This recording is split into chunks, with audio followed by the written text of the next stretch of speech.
कहते हैं कि हर चीज का एक समय होता है। शायद सही कहते हैं।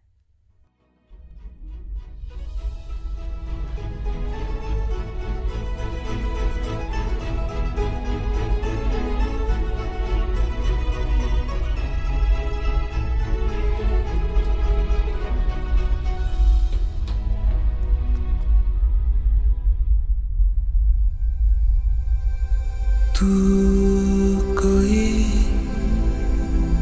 और है, जानता है तू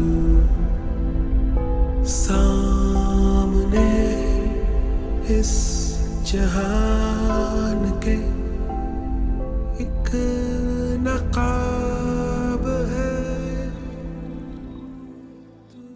ओ भाई, कहाँ है तू आजकल? अपना काम भूल गया है क्या? मुझे कुछ बता रहा था, अब बताएगा भी? चल।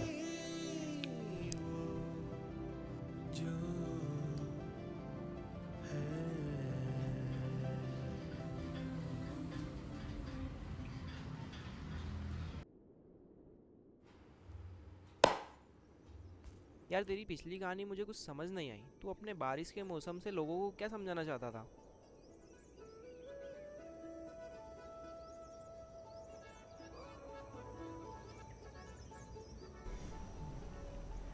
अब बताएगा भी?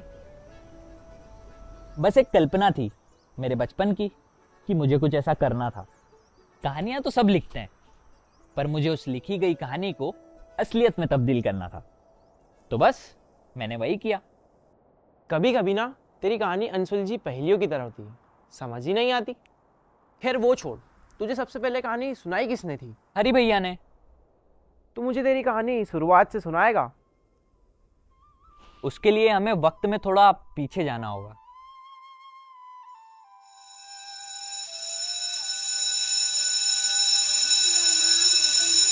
Aditya Sahu, present ma'am. Bhumika, present ma'am. Darshika, present ma'am. Ritika, present ma'am.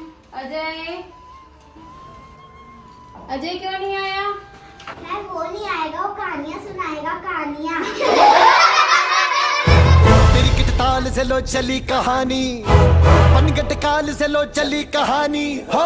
सरपट दौड़ती है फकत जुबानी, छुटपुट आशिकी में ढली कहानी। अनगिन साल से है वही पुरानी, तेरे मेरे इश्क की ये नई कहानी। आती कहाँ से ये जाती कहाँ क्या पता।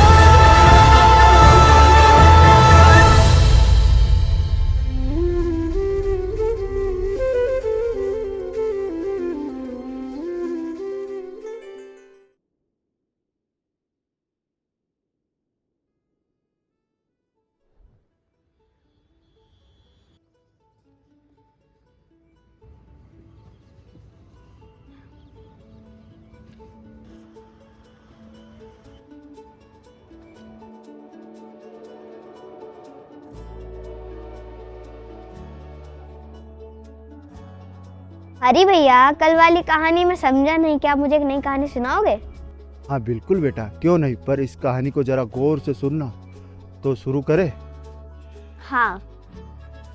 तो बेटा, बहुत साल पहले एक छोटे से गांव में एक रिदम नाम का लड़का रहा करता था, जो कि डरता था खुद से। उसे कहानियाँ सुनना तो बहुत पसंद था, पर फिर भी ना जाने वो क्यों डरता था। अपनी कहानी लोगों को सुनाने से ऐसे ही दिन बीतते चले। पर एक मिनट, फिर रिदम भैया का क्या हुआ? रिदम 15 से 17 और 17 से अब 20 का हो चुका था। इन्हीं कुछ महीनों में इस राह भटके रिदम की राह मानो टूट सी गई थी। अपने सपनों को पाने की उस चाहत में वो ये तो भूल ही जाता है कि वो चाहता क्या है।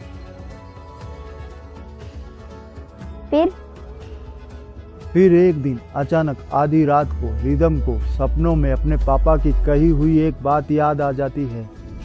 पर हरी भैया, रिदम भैया के पापा कौन थे? रिदम के पापा अपने जमाने के बड़े ही मशहूर कथाकार हुआ करते थे। वो सब तो ठीक है, पर हरी भैया, उनके पापा भी है कहाँ? ये अफसोस है इस बात का, आज वो जिंदा तो नहीं है, पर उनकी लिखी गई कहानी आज भी जिंदा है। फिर जाते जाते रिदम के पापा ने अपने झोले में अपनी लिखी गई आखिरी कहानी रिदम के हाथों में सौंप दी और कहा कि क्या है तेरे दिल के अंदर, सही समय आने पर तुझे खुद ब खुद पता चल जाएगा। चलो ठीक है बेटा, अब मुझे निकलना भी है। क्या इतनी जल्दी? पर आप जाओगे कहाँ हरी भैया?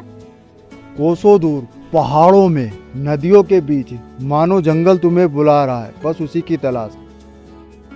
चलो बहुत टाइम हो गया बेटा, अब मैं चलता हूँ। हरी भैया मुझे बड़े होकर आप ही की तरह बनना है। जरूर बेटा, मुझसे भी बड़ा बन। तुझे अपनी कहानी तो मिल गई, क्या तू अपनी कहानी को ढूंढ पाएगा? क्या है तेरे दिल के अंदर, सही समय आने पर तुझे खुद ब खुद मिल जाएगा।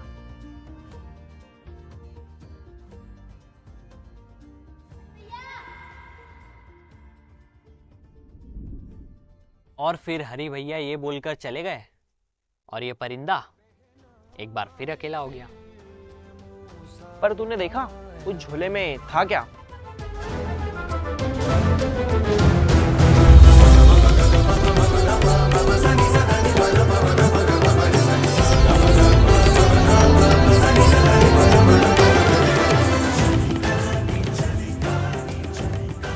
अजय भैया जल्दी नीचे आओ, हम जा रहे हैं।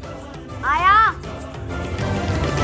चली कहानी चली कहानी चली कहानी चली कहानी चली कहानी चली कहानी चली कहानी। तुझे अपनी कहानी तो मिल गई, क्या तू अपनी कहानी को ढूंढ पाएगा? क्या है तेरे दिल के अंदर, सही समय आने पर तुझे खुद ब खुद मिल जाएगा। तिरकिट ताल से लो चली कहानी, पनगट काल से लो चली कहानी, सरपट दौड़ती है फकत जुबानी, छुटपुट आशिकी में ढली कहानी। तू कुछ बताएगा भी? उन्होंने तुझे कहा था क्या है तेरे दिल के अंदर? आखिर कहानी तो है मेरे दिल में। मिल गया, उन सभी सवालों का जवाब मिल गया। आखिर मेरे दिल में कहानी तो है जिसे मैं बचपन से सुनता आ रहा हूं। मेरे अंदर छुपी कहानी को उन्होंने मुझे एक शीशे के जरिए से ही मुझे समझा दिया। मतलब मैं कुछ समझा नहीं। पर मैं समझ गया। तुझे याद है तूने मुझसे शुरुआत में कहा था तू अपना काम भूल गया है क्या? हाँ याद है। हाँ, मैं भूल गया था, पर अब उन सभी सवालों का जवाब मुझे मिल गया है। मैं जा रहा हूं। पर तू जा कहाँ रहा है? कोसों दूर पहाड़ों में, नदियों के बीच, मानो जंगल तुम्हें बुला रहा हो, बस उसी की तलाश में। कहा था ना मैंने, हर चीज का एक समय होता है। आज मुझे अपनी कहानी तो मिल गई, क्या आप अपनी कहानी को ढूंढ पाओगे?